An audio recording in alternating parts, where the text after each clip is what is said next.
Olá! Sejam muito bem-vindos a mais um vídeo do nosso canal, da nossa série Layout, e hoje aí trazendo um apartamento de 26 metros quadrados, um micro apartamento, ou um estúdio, ou um kitnet, como vocês conhecem aí, como acontece essa comercialização desses apartamentos compactos na região que vocês estão. Mas o que é importante é que a gente vai trazer algumas dicas aí, vai trazer algumas soluções, algumas coisas bem legais, que só por isso já vale, por favor, deixar aí o seu like, ajudar o canal, compartilhar e, lógico, né? Se você não se inscreveu ainda, se inscrever para não perder essas e tantas outras dicas importantes. Começando sempre com entendendo aí o tamanho do nosso problema, e o nosso problema tem um tamanho pequeno, né? 26 metros quadrados, mas que tem algumas coisas bem legais, tá? Então, o que que vai acontecer? É um apartamento que, apesar de compacto, ele tem uma boa ventilação e iluminação natural. Ele traz uma grande janela na parede lateral e neste bloco inferior, onde tem um bloco de serviços, que é uma outra diferença desse apartamento compacto. Depois, na semana que vem, já dando spoiler, a gente vai trazer um apartamento compacto que não tem esse bloco de serviço completo. O que que é o bloco de serviço completo? Cozinha e área de serviço. Tá? Então a gente tem o banheiro, a cozinha e a área de serviço. Depois a gente vai mostrar um outro que não vai ter esse, que é também com essas metragens muito compactas e que você acaba suprimindo a área de serviço. E a gente vai entender um pouquinho como isso vai funcionar. Mas nesse caso, a gente tem janela nesse bloco de serviço, tanto no banheiro como na área de serviço e cozinha, que é ótimo, saudável e muito bem-vindo. E aí, a partir disso, né, de cara, vamos olhar a circulação. Como é que tá essa circulação? Tranquila, não tem muitos problemas, até porque eu tenho pouquíssimas paredes dentro desse espaço. Os meus ângulos de visão também não tenho problema, afinal de contas, eu tenho uma integração aí, né? Então vai acontecer tudo junto, quarto, sala, escritório, o que quer que seja, vai acontecer neste grande retângulo. E com isso, a gente, lógico, né, não ia fazer diferente. Vamos mostrar duas opções. E na primeira opção, a gente traz esse layout bem aberto, bem integrado. Então, para uma pessoa que tem esse caráter minimalista, que não tem problema de estar com todos os ambientes integrados, que é sozinho mesmo, é mais introspectivo, e não utiliza mais as áreas comuns, porque geralmente esses edifícios, desses apartamentos compactos, trazem áreas de co-living, coworking, então tem essa relação, mas tem aqui. O que que a gente fez? Colocamos uma bancada em L com a pia e o fogão, a máquina de lavar do ladinho do tanque ali, escondidinha, então fica bem discreto, geladeira, do lado da geladeira, entre a geladeira e a porta, uma torre, né? Uma torre com micro-ondas, com forno, se quiser, ou somente armário para despensa, se você não for é, cozinheiro, né? Você é o adepto de comer fora, você otimiza esse espaço com um armário que é super importante. Uma pequena bancada de refeição, que cabe até duas pessoas, um sofá ali na frente, a TV tá fixa na parede, em cima dessa grande móvel, que serve como bancada de trabalho, mas também serve como armário, como rack. Então, aí a importância da marcenaria, né? Ambientes compactos exigem mais a marcenaria. E a cama, que é uma cama, ela não é uma cama de casal, ela é aquela cama que a gente chama de cama de viúva, ela é um pouco menor do que a cama de casal, encostada aí nessa parede e de frente o guarda-roupa. Mas deu ruim.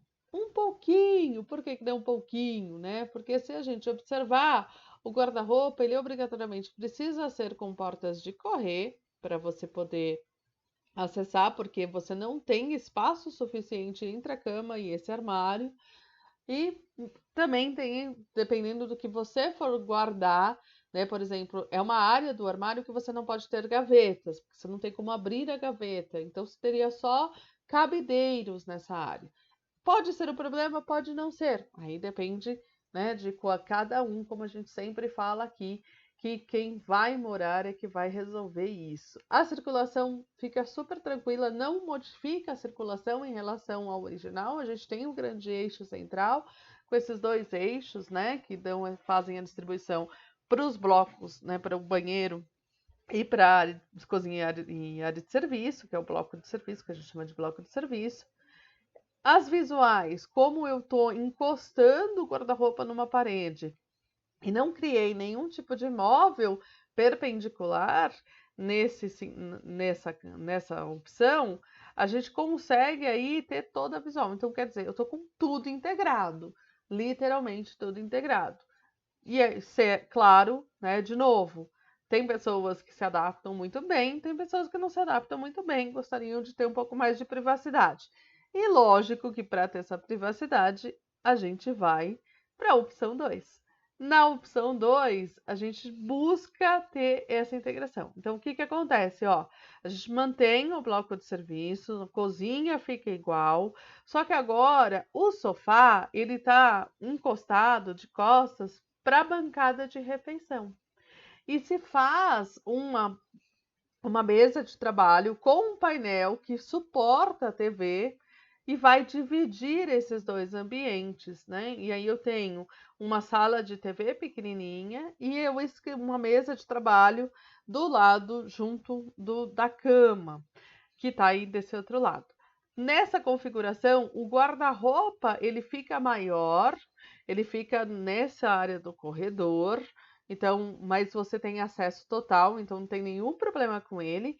E vocês percebem que do outro lado, embaixo, eu consigo ter ainda uma pequena sapateira. Então eu consigo aí trabalhar, né, um pouco mais, otimizar um pouco os espaços, trabalhar um outro lugar para armazenamento, que eu acho que é um dos grandes desafios quando a gente fala sobre esses espaços pequenos, tá?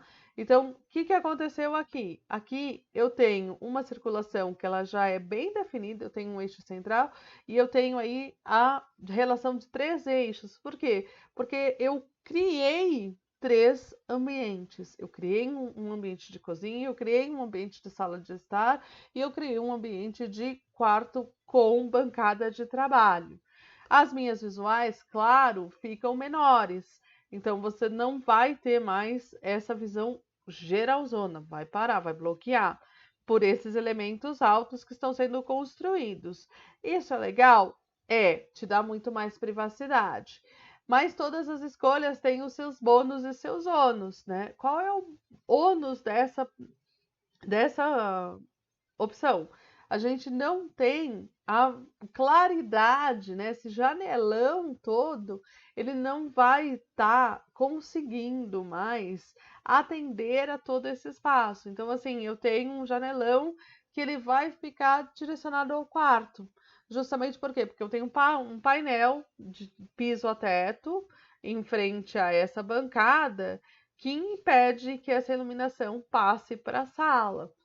Pode ser, né? Por isso que eu falei, depende muito, cada pessoa tem o seu jeito, tem o seu estilo, mas lembrar que a gente tem uma janela bem generosa também na cozinha, então não é um ambiente que vai ficar extremamente escuro, mas ele vai ter um pouco menos de claridade do que os outros.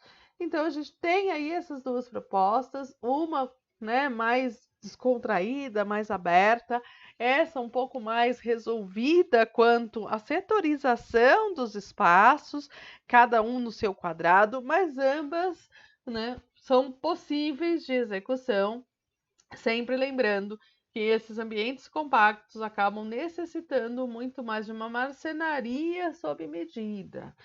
E se lógico, né? Vamos lá, vamos conhecer. Se você ainda não viu, não acompanhou a nossa playlist de reformas inteligentes, põe aí, já sai desse vídeo, vai lá, assiste. A gente tem vários projetos onde a gente discute uma série de questões, inclusive de execução, de problemas de execução.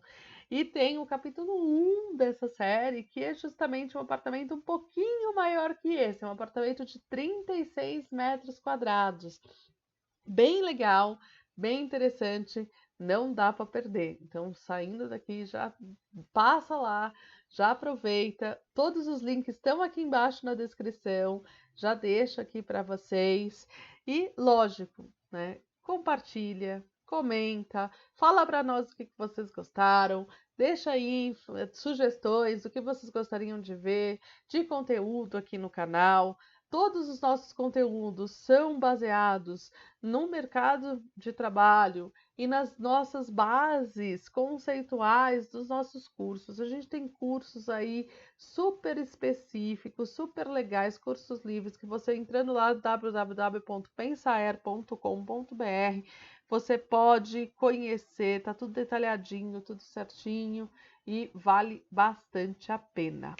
Nos vemos no próximo vídeo.